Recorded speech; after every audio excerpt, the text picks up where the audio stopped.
உலக தத்துவ மன்றமே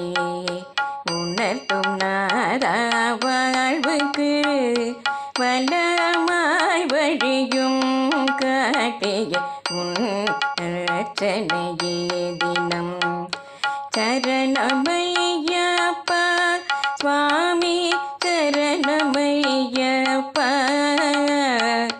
சைவ வைஷ்ணவனே சுவாமி சரணமையப்பா வேட்டையாடும் நாதன் எங்கள் மனதினில் எங்கும் உள்ள மோகம் குரோதம் மிருகம் யா